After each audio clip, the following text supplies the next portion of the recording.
So, ayan na nga guys, narating na namin ang aming destinasyon.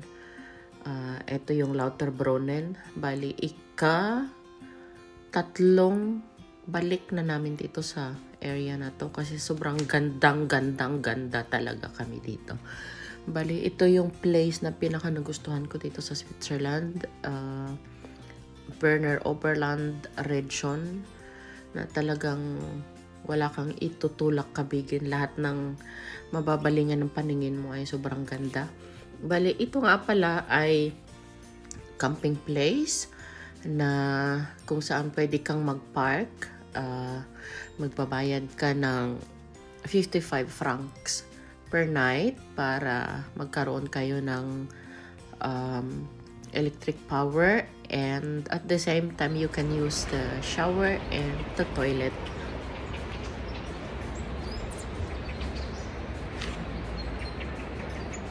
So this was early morning.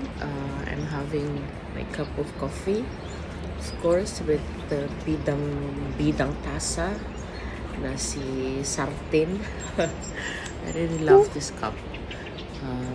Actually, talagang dala-dala namin ito kahit saan kami magpunta. Basta nasa van kami, nasa adventure kami with the Irisa van. Dala-dala namin yan kasi talagang I don't know, I feel like parang ang sarap sa pakiramdam gamitin ng tasa at the same time while you are in the nature, yung parang probinsya. Lakas makabalik sa unang panahon. Tapos ganito pa makikita mo, gigising ka, paglabas mo ng van, ganito yung view agad na makikita mo. Bundok, mga baka, green nature, ang ganda ng paligid. Yung parang ang aliwalas talaga sa pakiramdam. Tapos gagamitin mo tong tasa na to na sobrang bidang-bida. Naalala ko lang kasi guys, nung mga panahon na yun, etong klase ng tasa. Meron kami nito, meron din kaming plato, meron din kaming arenola. Naalala ko, arenola ng lola ko, ganyan.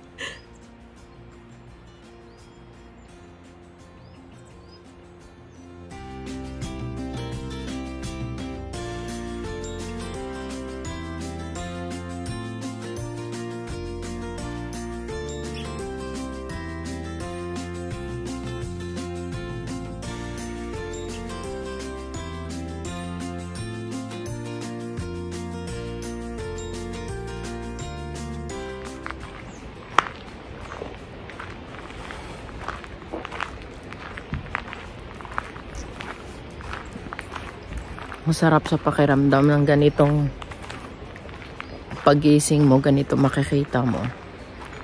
Wow!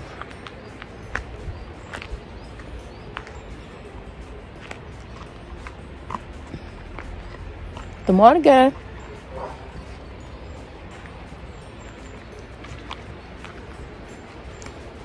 Nagka-video man mo.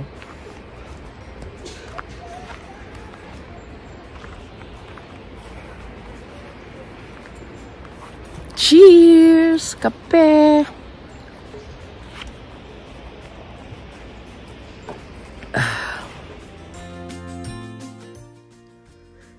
So, ayun na nga guys. After naming magkape, nag-breakfast na din kami. Hindi ko na na-record.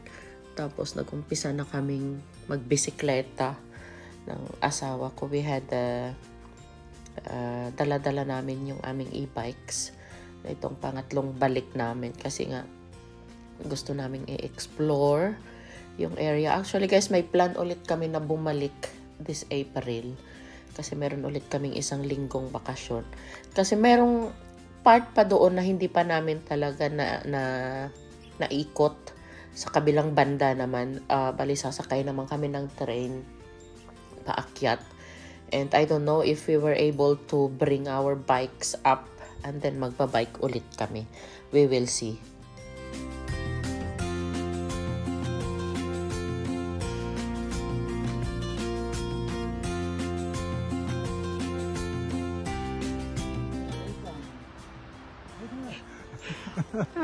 So, habang nagbabike kami guys, meron kaming nadaanan na area na nag-base jumping. Actually, Lauterbrunnen is talagang place na dinadayo ng mga sport enthusiasts. Like, they are coming from different countries pa. From, may nakausap ako, he came along from England pa para lang mag-base jump dito. Inaakyat yan nila guys, yung bundok na yan na nakikita nyo. Tapos, ang layo-layo pa ng nilalakad nila. Tapos, para lang makarating dyan sa tuktok ng bundok na yan. And from up there, tatalon sila as base jumper. Tapos, while pagbaba nila, pag-jump nila, sa kanila i-open yung kanilang parachute, matawag nun.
So beautiful.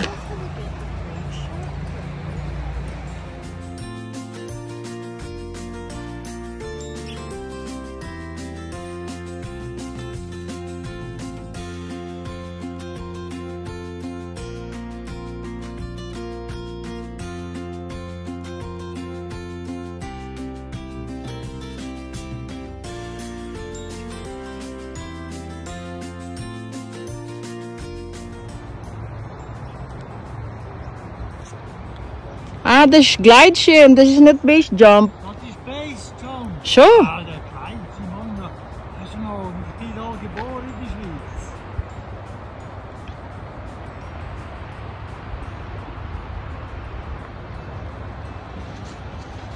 Cool. Ist das jetzt Gleitschirm oder Base Jump? Keine Ahnung.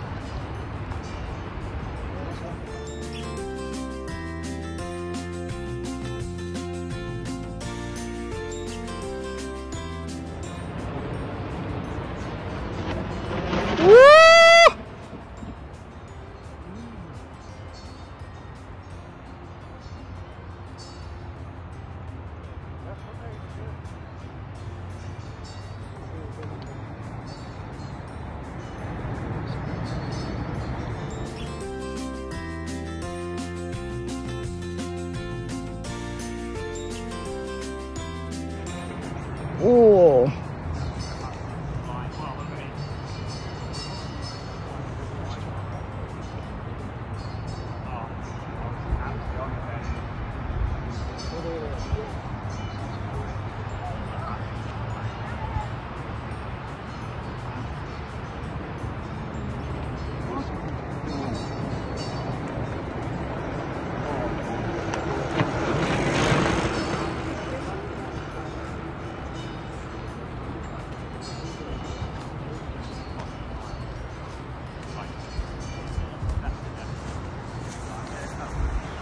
Cool. You're not scared.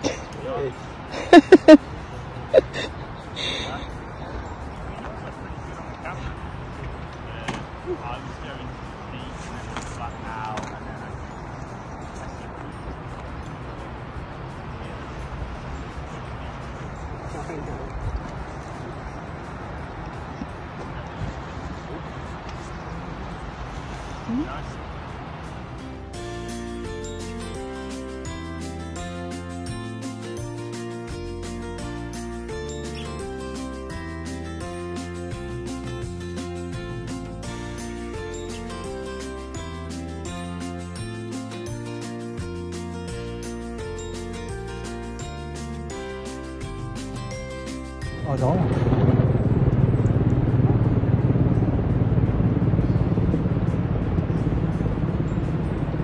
Base jumper. Nein, das sind Gleitschirmflüge. Ja, ja.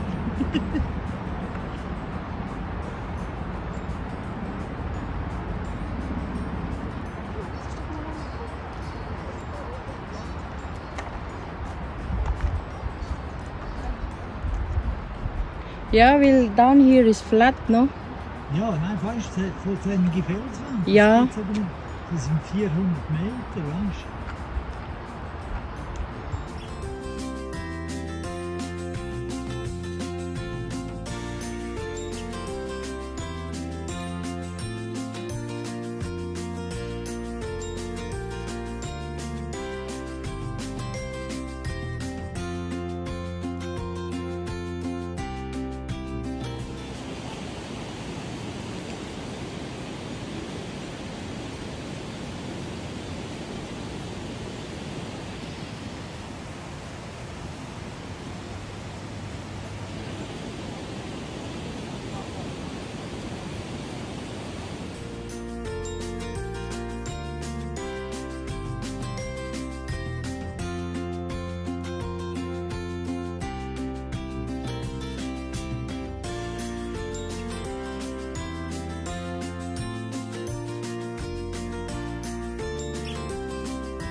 Maraming salamat sa inyong panunood at abangan pa ang ating mga parating na mga videos dito sa lugar na ito. Huwag naman po kayong magsawa, please, and kindly share na rin po ng ating video. And if possible, yung hindi pa nakapag-subscribe, kindly do so. And pakiclick na rin ng bell para updated kayo sa mga i-upload pa nating mga videos. Bye-bye! Salamat!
Haus ist nice.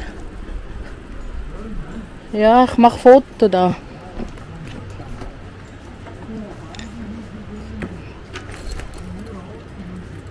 Ja.